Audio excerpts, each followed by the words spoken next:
Ever since my mom died, I've been a mess.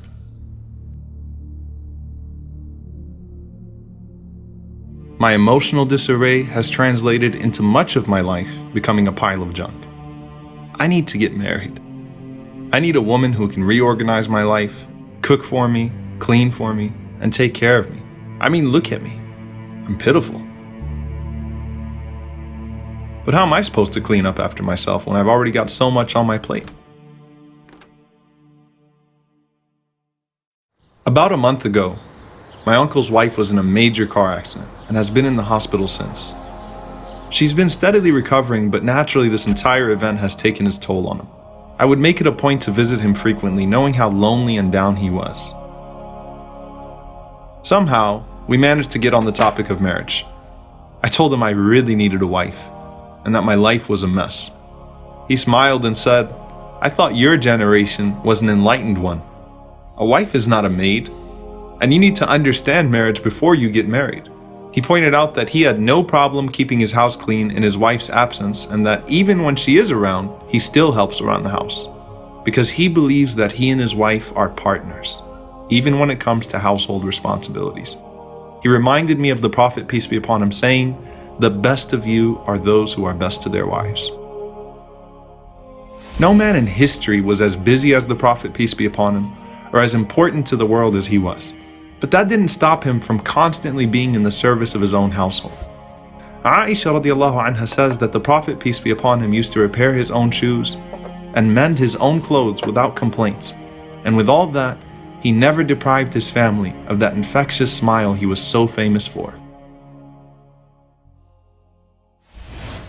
Men are from Mecca and women are from Medina, but in the end, we're all from Allah. And though at times it seems impossible to understand one another, Allah created us in our own unique ways to complete one another. And that's not just in regards to marriage. That's a rule of life. Be it a mother with her son, a wife with her husband, a daughter with her father, a sister with her brother, there's something special about the bond between men and women.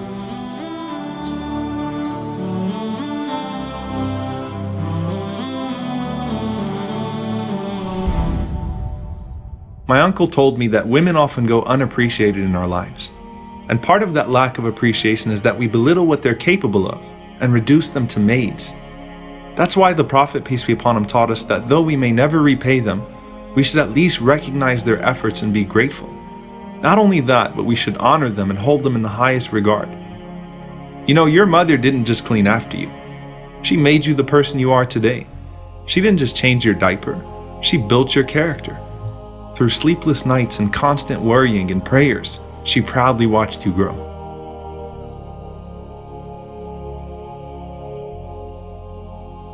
And you know, if we pay close enough attention, we'll realize that every woman in our lives has taught us something. If nothing else, how to be more loving and compassionate. وَوَصَّيْنَا الْإِنسَانَ بِوَالِدَيْهِ إِحْسَانًا حَمَلَتْهُ أُمُّهُ كُرْهًا وَوَضَعَتْهُ كُرْهًا وَحَمْلُهُ وَفِصَالُهُ 30 شهرًا. Allah mentioned 3 things that your mother did for you that no one else has. She carried you, gave birth to you, and nurtured you in your infancy. Perhaps that's why when the Prophet, peace be upon him, was asked, "Who is most deserving of my affection?" he said, "Your mother 3 times, then your father." My uncle told me that in anticipation of his wife coming home, he wanted to do something thoughtful for her to show her how much he loved her. Her favorite pastime was putting puzzles together, especially with her grandchildren. So I thought I'd make a puzzle for her, actually of her, to show her that just as she completes me, I can sort of complete her. She absolutely loved it, and I loved that she loved it.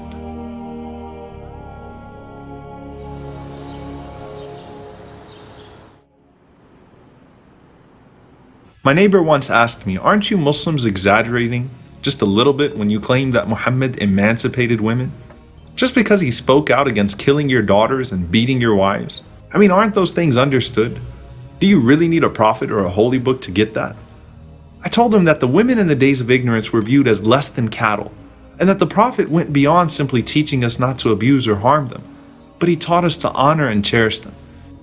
Besides, wouldn't you agree that sometimes transformative figures are needed to call people out on their brutality? and remind them of what makes them human? He finally said, "Yeah, I guess so. But that's not the same." But he and I both knew that it was. And let's face it, we all need to be reminded at times. And throughout this process, not only was I able to rearrange my life, but my beliefs as well. And as usual, the Prophet, peace be upon him, was right. Rasulullah, how amazing must you have been that when you said the best amongst you are those who are best to their wives, our mother Aisha responded, "And you are the best of them." Not only were you the greatest prophet, leader, and teacher, you were the greatest son, husband, and father to ever live.